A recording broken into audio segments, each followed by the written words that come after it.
পিতলের বাসন নিয়ে ঠাকুরের কিন্তু এখানে বসে পড়েছি, এখানেই মেজে নেব।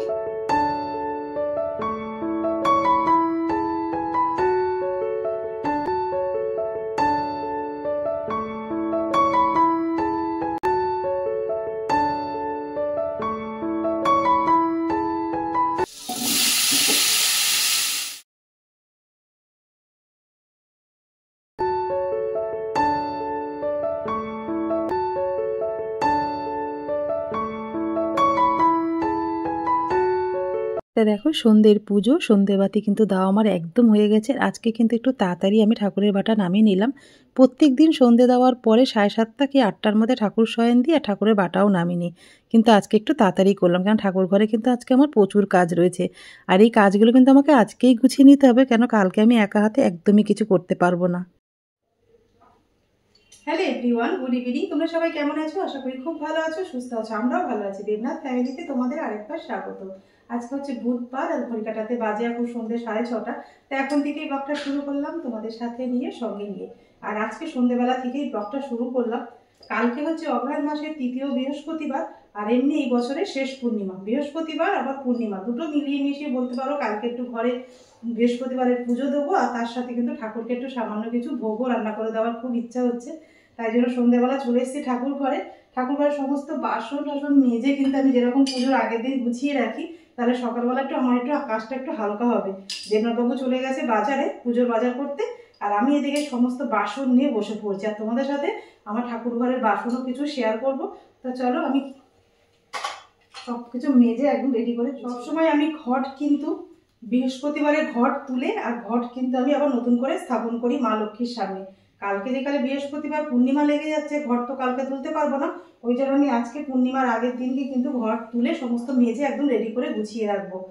আর কোনো সময় কিন্তু আমি বৃহস্পতিবারের আগে ঘট তুলি না। যেদিনকে পুজো দিই, ঘট স্থাপন করি, সেদিনকেই ঘট তুলে তারপরে আবার মেজে বসে আবার ঘট নতুন করে স্থাপন করি। কিন্তু আজকে পূর্ণিমা লেগে যাবে, কালকে পূর্ণিমাতে তো ঘট তুলতেও নেই, তা সেই ঘর তো আবার পুজো দেবো। ওই জন্য আগের দিন কিন্তু আমি ঘর তুলে নিচ্ছি, আজকেই তুলে নিচ্ছি। চল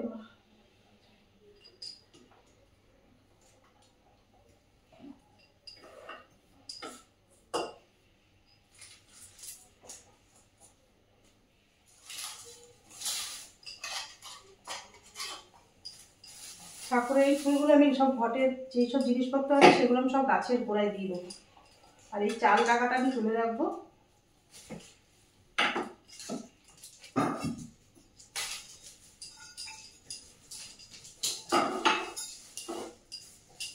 আর ঘটের নিচে যে চালটা দিচ্ছি সেটা আমি গাছের গোড়ায় দিয়ে দেবো।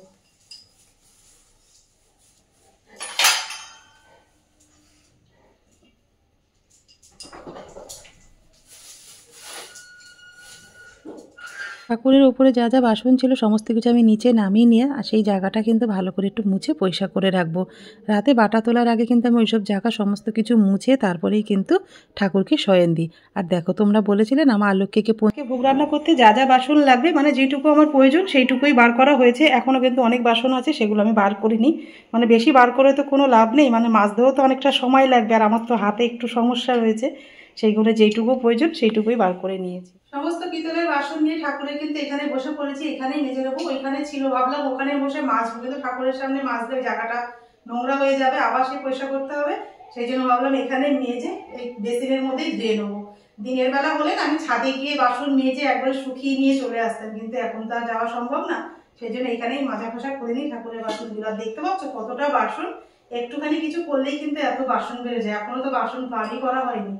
তা চলো বাসনগুলো মেজে নিই, আবার রাতে রান্না বান্না করতে হবে। তা চলো ঠাকুরের কাজটা করে গুছিয়ে দেবনাথবাবু যেগুলো নিয়ে আসবে সেগুলো গুছিয়ে রাখবো, তারপরে রাতে রান্না বান্না করবো।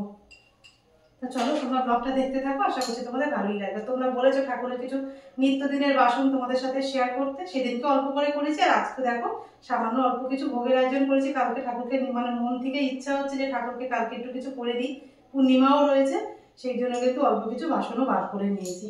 তা চলো।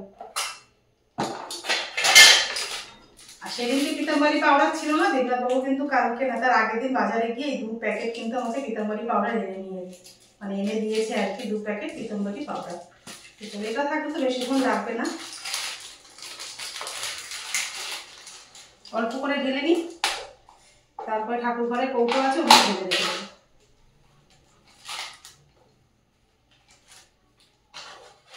তোমরা বলেছিলে যে মা লক্ষ্মীকে একটা পঞ্চু পরিয়ে রাখতে, তা মা লক্ষ্মীকে উলের চাদর কিন্তু আমি পরিয়েই রেখেছি। সব ঠাকুরকেই কিন্তু উলের জিনিস পরানো রয়েছে, আর মা লক্ষ্মীর কিন্তু উলের অনেক কিছু রয়েছে, ঘাগরা রয়েছে, তারপরে ব্লাউজ রয়েছে উলের, সমস্ত কিছু রয়েছে, আবার শালও রয়েছে কিন্তু একটা। তা ঠান্ডা পড়লেই কিন্তু আমি সবসময় পরিয়ে রাখি মাকে, জানি তো মার ঠান্ডা লাগে, আমাদের ঠান্ডা লাগে, আমার মার ঠান্ডা লাগবে না বলো তো? তা আমি যতটা পারি কিন্তু চেষ্টা করি ঠাকুরকে মানে ঠিকঠাক মতো রাখার জন্য, মানে যতটা আমাকে দিয়ে ভগবান করিয়ে নেয় ততটুকুই করার চেষ্টা করি। তা দেখো সমস্ত বাসন নিয়ে কিন্তু নিচে বসেছি। এইবার ওই বাসনগুলো কিন্তু আমাকে এখন ডোলে ডোলে মাজতে হবে, জানো তো আমার হাতে কিন্তু একটু সমস্যা রয়েছে।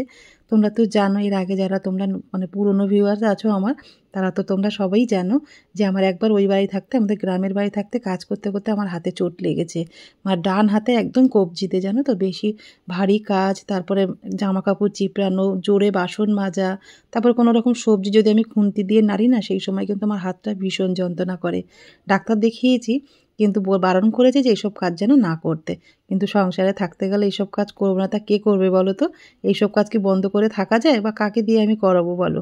তা দেখো অল্প অল্প করে বাসন মাজছি, আর অল্প অল্প করে বাসনগুলো কিন্তু আমি ধুয়েও নিয়ে আসছি, কেন এই বাসনগুলো বেশিক্ষণ মেজে রাখলে না একটা ছোপ ছোপ দাগ হয়ে যায়। প্রত্যেকদিন ঠাকুরের বাসন মাজা ধোয়া সমস্ত কিন্তু আমি ওই বেসিনের মধ্যেই করি, কেন ওই বেসিনটা আমি কোনো রকম এঁঠোকাটা ব্যবহার করি না, ঠাকুরের কাজেই আর কি, বাসন টাসন ধোয়ার কাজেই আমি ব্যবহার করি। তা দেবনাথবাবুকে বলেছি, জানো তো এইটুকু বেসিনে না বাসন মেজে ধোয়া খুবই কষ্ট। তা আমি বলেছি যে আমাকে একটা বড় বেসিন লাগিয়ে দিতে, মানে স্টিলের যে বড় বড় বেসিনগুলো আছে সেইগুলো, ওইগুলো লাগলে না বাসনগুলো ভেতরে রেখে বেশ হাত দিয়ে নাড়িয়ে না ভালো করে ধোয়া যায়। আর এইখানে না আমার ধুতে ভীষণ কষ্ট হচ্ছিল, মানে এত বড় বড় থালা, কড়াই, হাঁড়ি, এগুলো ধোবো যে কী করে আমি তো সেটাই বুঝতে পারছি না। তো ওইভাবেই করতে হবে, যখন যেরকম তখন সেইভাবেই চালাতে হবে। আর দিনের বেলা হলে তো মানে বেশি বাসন হলে তো ছাদে গিয়েই করি, যেরকম লক্ষ্মী পুজো, সরস্বতী পুজোর বাসন তো আরও প্রচুর বেরোয়, সেই সময় ছাদে বসেই মাজা হয়। ঠাকুরের পিতলের সমস্ত বাসন কিন্তু দেখো আমার একদম মাজা হয়ে গেছে। আর এই বাসন এইরকম পরিষ্কার চকচকে কালকে পর্যন্ত রাখতে গেলে আমি যেভাবে করে রাখি সেগুলোই তোমাদের সাথে আজকে শেয়ার করবো। তা চলো। প্রত্যেক দিন ঠাকুরের কাজ করতে গেলে আমাকে ওই বেসিনই ব্যবহার করতে হয়, সেই জন্য একটু অসুবিধা হয় আর কি। তা দেখো ঠাকুরের বাসন তো মেজে উপরে রেখেছি, এবার নিচটা একটুখানি গুছিয়ে রাখবো, সেই জন্য নিচটা কিন্তু ভালো করে একটু মুছে পরিষ্কার করে নিলাম। বাসনগুলোও রাখতে হবে, আর দেবনাথবাবু যে পুজোর বাজার করতে গেছে সেইগুলো আমাকে সমস্ত কিছু গুছিয়ে রাখতে হবে। তার আগে যেই কাজটা করব,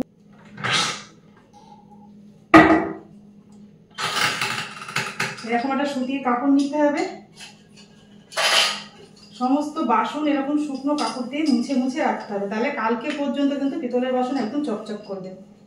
এটা কিন্তু আমরা প্রত্যেক সপ্তাহে করি, বেশি বাসন আর কম বাসন বলে না, সবসময় একই রকম আমরা করি।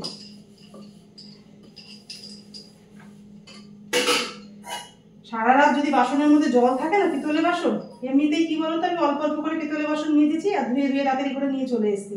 সাবান লাগানো বা যে কোনো পাউডার দিয়ে পিতলের বাসন মেজে যদি বেশিক্ষণ রেখে দেয় না, সেখানে ছোপ ছোপ দাগ হয়ে যায়। ওই জন্য অল্প অল্প করে মাজলাম আর অল্প অল্প করে ধুয়ে ধুয়ে নিয়ে চলে এসেছি।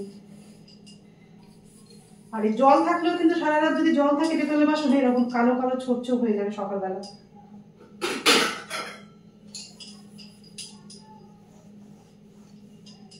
আমি যখন দেবনাথবাবু যখন বুধবার করে বাসন মাজে, মানে প্রত্যেক বুধবারে যেমন দেবনাথবাবু পিতলের বাসন মেজে দেয় ঠাকুরের, ও কিন্তু এরকম মুছে রেখে দেয়।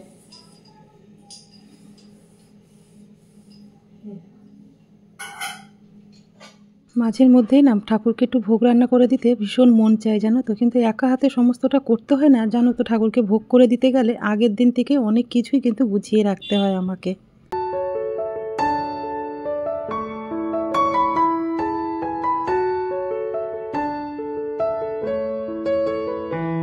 ঠাকুরের পিতলের বাসন কিন্তু মেজে একদম শুকনো কাপড় দিয়ে কিন্তু একদম শুকনো করে মুছে রেখে দিয়েছি, দেখবে সকাল পর্যন্ত কিন্তু একদম চকচক করবে। আমার কিন্তু হাত একদম ধরে গেছে, জানো তো, পিতলের বাসনগুলো মাজতে। এখন সাইডে গুছিয়ে রেখে দেবো, আর এই জায়গাটা কিন্তু মুছেই বাসনগুলো রেখেছি, এখনও কিন্তু আরও কিছু গুছিয়ে রাখা আছে, সেগুলো গুছিয়ে রেখে তারপরে রান্না করতে যাব।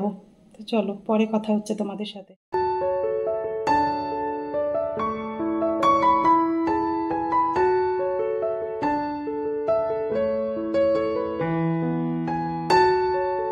তো দেখো দেবনাথবাবু কিন্তু পুজোর বাজার নিয়ে চলে এসেছে, এগুলো এখন কিন্তু আমাকে গুছাতে অনেকটাই সময় লাগবে। সব কিছু যদি আজকে করে রাখতে পারি না, তাহলে সকালবেলা না একটু কাজে একটু হালকা হয় আমার, কিন্তু পুজো দিতে গেলে আমার সেই 2-4 ঘন্টা লেগেই যায়। একদিকে একটু বাঁচা কি বলতো, যেদিনকে আমি ঠাকুরকে ভোগ রান্না করে দিই সেদিনকে আমি আর ঘরে রান্নাবান্না কিছুই করি না, কেন সব কিছু আমি ব্যালেন্স করতে একদমই পারবো না। আর ঠাকুর ঘরে আসলে জানো তো মা লক্ষ্মীর স্নান করানো থাকে, পূর্ণিমার পুজো মানে মা লক্ষ্মীর অনেকটাই কাজ থাকে, সেগুলো আমাকে করতে গেলে পুরো একটা বেলা চলে যায়। তারপরে তো ভোগ রান্না করতে গেলে প্রায় সারাটা দিনই বলতে পারো। ওই জন্য দুপুরে রান্নাবান্না ঝামেলা রাখি না, যেই ভোগটা রান্না করি ঠাকুরকে সেবা দিই সেগুলোই কিন্তু আমরা দুপুরবেলা প্রসাদ নিই। তা দেখো দেবনাথবাবু যেগুলো নিয়ে এসছে সেগুলো আমি একটু বসে পড়েছি ওখানটায়, আর আমাকে সমস্ত কিছু হাতের কাছে দিয়ে যাচ্ছে। ওইগুলো একটুখানি সব জায়গা মতন গুছিয়ে রাখবো, মানে ময়দা, দুধ, মানে যা যা নিয়ে এসছে, পায়েসের মানে লুচি করব, পায়েস করব, একটু সবজি বানাবো, সেগুলো আলাদা আলাদা করে ভাগ করে গুছিয়ে রাখলাম আর কি। তাহলে হাতের কাছে সমস্ত কিছু পাবো আর সকালবেলা আমার করতেও একটু সুবিধা হবে। বৃহস্পতিবারে পূর্ণিমা পড়লে কিন্তু আমি ওই বাড়ি থাকতে এই নিয়মটা ধরে রেখেছি, ঠাকুরকে একটু ভোগ করে দেওয়ার চেষ্টা করি। মানে খুব একটা যদি অসুবিধা না হয় তাহলে কিন্তু আমি ঠাকুরকে ভোগ রান্না করে দেওয়ার চেষ্টা করি বৃহস্পতিবারে পূর্ণিমাটা পড়লে। তোমরা বৃহস্পতিবারে পূর্ণিমাতে কি করো আমাকে কিন্তু অবশ্যই কমেন্ট করে জানিও। ঠাকুরকে ভোগ রান্না করে দাও না দাও না? তাই দেখো দেবনাথবাবুও কিন্তু এসে বসে নেই, জামা প্যান্ট খোলার সময় পায়নি। যদি রাতে ঠাকুরের বাসনগুলো ওই টিভি ক্যাবিনেটের উপরে তুলে রাখতে হয় তো সেই জন্য ওই জায়গাটা মুছে একদম পরিষ্কার করে নিল। কেন নিচে রাখলে সকালে বাসি কাজ সারতে গেলে একটু অসুবিধা হবে, কারণ যতক্ষণ না স্নান করবো ততক্ষণ তো ঠাকুরের বাসন ওখান থেকে ধরা যাবে না, সেই জন্য আগে থেকে সব কিছু রেডি করে।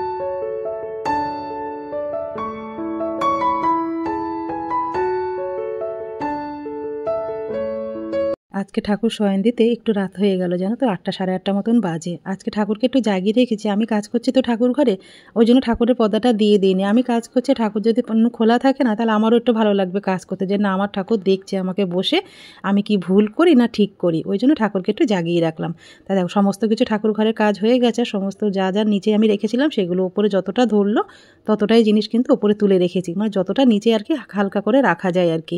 তা ঠাকুরকে শয়ন দিয়ে নিয়েছি। এবার তো দেখো নিচে যেই বাসনগুলো রয়েছে সেগুলো একটা টাওয়াল দিয়ে ভালো করে ঢেকে রাখলাম। আর যখন রাতে শুতে যাব তার আগে কি করব, টিভি ক্যাবিনেট তো মুছে পরিষ্কার করা আছে, ওইখানে সমস্ত বাসনগুলো তুলে রাখবো। আর ওপরে তো ফুলমালাগুলো সমস্ত কিছু রেখে দিলাম। এবার রাতে রান্না বান্না করতে হবে, জানো তো আর বেশি সময় নেই। বাড়িতে যে কোনোই পুজো দিই না কেন বা ভোগের রান্না করি না কেন, আমি আগের দিন কিন্তু এই কাজগুলো এরকম পাট করে গুছিয়ে একদম করে রাখি, তাহলে কিন্তু আমার অনেকটাই সুবিধা হয়। পরের দিন কিন্তু এতটা হেডেক আমার লাগে না, কেন পুজোর অনেক কাজ থাকে তো সেই জন্য এগুলো যদি আমাকে সেদিনকেই করতে হয় তাহলে কিন্তু সারাটা দিনই আমার কাজে লেগে যাবে আর শরীরও কিন্তু আমার দেবে না। ওই জন্য দেখো সমস্ত কাজ গুছিয়ে রেখে চলে এসেছি রাতে রান্নাবান্না করব। আজকে না একটু মাশরুম রান্না করব, জানো তো। তা রান্না করার আগে একটুখানি তো চা কফি কিছু একটা খেতেই হবে, সন্ধ্যেবেলা চা তো খাওয়া হয়নি, তাই দেবনাথবাবুর আমার জন্য কিন্তু একটু ব্ল্যাক কফি বানিয়ে নিলাম। তাই দেখো কফি কিন্তু বানানো হয়ে গেছে, একদম বড় বড় কাপে দুজনে 2 কাপ মতন ভরে নিয়ে নিলাম। তো চলো একটু কফি খাই। আর দেবনাথবাবু কিন্তু মেমোর থেকে একটু কেকও নিয়ে এসছে, তা সেই কেক দিয়ে একটু চা খেয়ে নেবো। অনেকক্ষণ খাটাখাটনি করেছি, খিদে তো পাওয়ার কথা বলো, সন্ধ্যে থেকে খাওয়া হয়নি, তাই একটু চা দিয়ে কফিটা খেয়ে নিয়ে এবার রাতে রান্না বান্না করতে যাব। তা দেখো আজকে ঠাকুর ঘরের কাজের ফাঁকে কিন্তু রাতে কি রান্না বান্না হবে সমস্ত সবজি কিন্তু কেটে ধুয়ে আমি একদম রেডি করে রেখেছি। মানে দুটো কাজে আমি বলতে পারো খুব ব্যালেন্স করে চলতে পারি, মানে জানি তো আমাকে একাই করতে হবে, সেই জন্য সমস্ত কাজ কিন্তু নিজেই একদম গুছিয়ে যখনই সময় পাই, মানে সেই সময়টা নিজের অন্য কাজে নষ্ট না করে সেই সময়টা আমি সংসারের কাজেই লাগাই। তা দেখো রাতে মাশরুম রান্না করবো, এই প্রথমবার বানাবো মাশরুম, কিন্তু এর আগে আমি কখনো খাইনি, জানো তো। জানি না কীরকম বানানোর পরে কেমন খেতে লাগবে। মাশরুমের গায়ে দেখো কেরম একটা কালো কালো ছোপ ছোপ মতন পড়ে গেছে না, বেশি দিন হয়নি কিন্তু 2 দিনই হয়েছে, বাইরেই রয়েছে, ফ্রিজে থাকলেও কিন্তু এরকম হয়ে যায়। তখন কিন্তু তোমরা এই উপায়টা করে দেখতে পারো, আটা বা ময়দা মাশরুমের গায়ে পুরো করে ছড়িয়ে দেবে, তারপরে হাত দিয়ে ময়দা বা আটা দিয়ে হাত দিয়ে ভালো করে ঘষলেই কিন্তু মাশরুমগুলো একদম সাদা হয়ে যাবে। তা দেখো আমি যেইভাবে করছি সেইভাবে করলে কিন্তু তোমরা মাশরুমের গাটা অনেকটাই পরিষ্কার হবে আর খেতেও কিন্তু ভালো লাগে। কালো কালো ছোপ ছোপ হলে ভালো লাগে বলো তো? যারা মাশরুম পছন্দ করো না তারা কিন্তু এইভাবে বানালে কিন্তু খেতে কিন্তু বেশ ভালো লাগে। আমি কিন্তু কোনোদিন খাইনি, জানো তো, এই প্রথমবার খাবো, জানি না কেমন হবে। আমার তো দেখেই কেমন একটা লাগছে, মাশরুম বানাইনি তো কোনোদিন, সেই জন্য। তা ভালো দেখো জলে কিন্তু ভালো করে মাশরুমটা আমি ধুয়ে নিলাম। প্রথমে একবার ধুয়ে নিয়েছিলাম, কেন আটা লেগেছিল তো অনেকটা, তারপরে দ্বিতীয়বার ধুয়ে নিলেই কিন্তু একদম ধবধবে পরিষ্কার হয়ে যাবে মাশরুমগুলো। দেখতে কি ভালো লাগছে না? এইভাবে পরিষ্কার পরিচ্ছন্ন করে রাখলে না যে কোনো জিনিসও কিন্তু ভালো লাগে, যাদের পছন্দ করে না তারাও কিন্তু ভালোবাসবে। আর আজকে কিন্তু বেশ খানিকটা সবজি দিয়ে কিন্তু আমি বানাবো। 3 ধরনের ক্যাপসিকাম নিয়ে নিয়েছি, গাজর, তারপরে বিনস, কাঁচা লঙ্কা সমস্ত কিছু নিয়েছি। আর আমি কী দেখাচ্ছি বলো তো, হাতের নখগুলো আজকে বাসন মাছ দেখে ঠাকুরের হাতগুলো পুরো কালো হয়ে গেছে, জানো তো, আর খসখসে করছে। এখন রাতে শুতে যাওয়ার আগে গরম জলের মধ্যে ভালো করে একটু শ্যাম্পু দিয়ে হাতগুলো ধুয়ে তারপরে একটু যে কোনো ক্রিম মেখে নিলেই কিন্তু হাতগুলো একটু সফট হয়ে যায়। মানে এত কাজ করতে হয় না, মানে কখন পয়সা করবো বলো তো, সারাক্ষণই তো জলের মধ্যে হাত দিতেই থাকি। তা দেখো মাশরুমগুলো কিন্তু আমি একটু বাটার দিয়ে ভালো করে একটু সটে করে নিলাম, 1 চামচ মতন বাটার দিয়ে নিয়েছি। এবার মাশরুমটা বাটারে দেওয়ার পরে কিন্তু একটু জল ছেড়ে যাবে, তারপরে জলটা শুকাতে গেলে কিন্তু একটু সময় লাগবে। তো সেটাকে নামিয়ে নিয়ে আমি কিন্তু কাঁচা রান্না করলাম। ওটা কিন্তু ভেজিটেবলের সাথে মাশরুমটা কাঁচাও দেওয়া যায়, কিন্তু আমি দিলাম না আজকের। প্রথমবার খাবো তো এই জন্য একটু তরিবোধ করে রান্না করছি বলতে পারো। তারপরে আরেক চামচ মতন বাটার দিয়ে দিলাম, তার মধ্যে দিলাম পেঁয়াজ, আদা আর রসুন একটু চপ করে নিয়েছিলাম। মানে সকালে রান্নার কাজে লেগেছিল, তারপরে কিছুটা ছিল, ওর মধ্যে কাঁচা লঙ্কাও ছিল কিন্তু বাটা। মানে খুব মিহি করে কিন্তু পেস্ট করা না, একদম চপ করা মতন। সেটা কিন্তু দিয়ে ভালো করে নাড়াচাড়া করে রাখার পরে সব ভেজিটেবলগুলো ওর মধ্যে দিয়ে দিলাম। দুটো কাঁচা লঙ্কাও কিন্তু আমি কেটে ওর মধ্যে দিয়েছিলাম।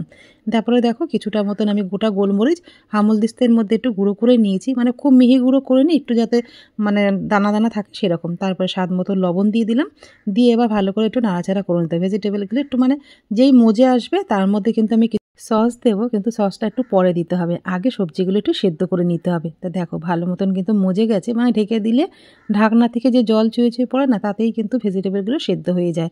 তারপরে দেখো আমি ওর মধ্যে মাশরুমটা দিয়ে দিলাম, মাশরুম দিয়ে কিন্তু একসাথে ভেজিটেবলের সাথে কিছুক্ষণ আমি ভেজে নেবো। তারপরে ঢেকে ঢেকে কিন্তু ওই সবজিগুলো সেদ্ধ করতে হবে। তারপরে আমি একটা বাটির তো দেখো একটা বাটির মধ্যে আমি কিছু সস কিন্তু জলে গুলে রেখেছি। সসের মধ্যে বেশি কিছু না, একটু সয়া সস দিয়েছি অল্প করে, আর টমেটো সস, আর স্বাদ মতন একটু লবণ দিয়েছি, আর একটু লঙ্কার গুঁড়ো। ব্যাস সমস্ত কিছু জলের মধ্যে একটু গুলে নিয়ে ওর মধ্যে দিয়ে দিলাম, ব্যাস আর কিছু কিন্তু দেবো না। মানে এইভাবেই আর কি রান্নাটা করছি আর কি। তোমরা কিভাবে মাশরুম বানাও অবশ্যই কিন্তু আমার সাথে শেয়ার করো, কেন এর আগে আমি কখনো বানাইনি তো, নিজের মতন করে বানানোর চেষ্টা করেছি। তোমরা কিভাবে বানাও অবশ্যই কিন্তু আমাকে কমেন্টে জানিও। রাতের ডিনারে কিন্তু মাশরুম বানানো আমার একদম হয়ে গেছে। রুটি বানানোর মতন আমার হাতে জোর নেই, বাবুকে বলেছি ও রাতে রুটিটা নিয়ে চলে আসবে।